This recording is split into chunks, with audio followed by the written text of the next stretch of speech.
สองฝากฝั่งแม่คงหลายห้อยปีดีดักสักกายไปทุกสิ่งได้หมุนเวียนเพียรเลื่อยมาถึงจิบซ้ำระกำใจหมุนให้หาก็เวลาน้ำตาเศร้า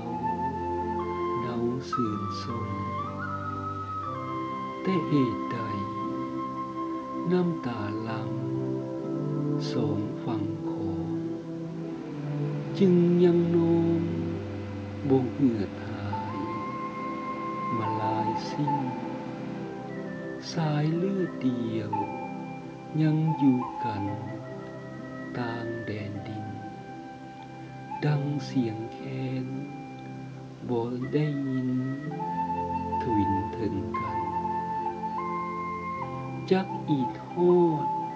หลายห้อยปีปานใดหนอ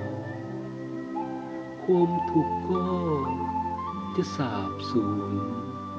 จากดินนี้เสียงแคนจะ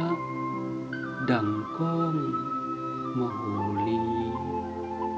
สุบสีวีสองฝากฝั่งหวังหนึ่งเดี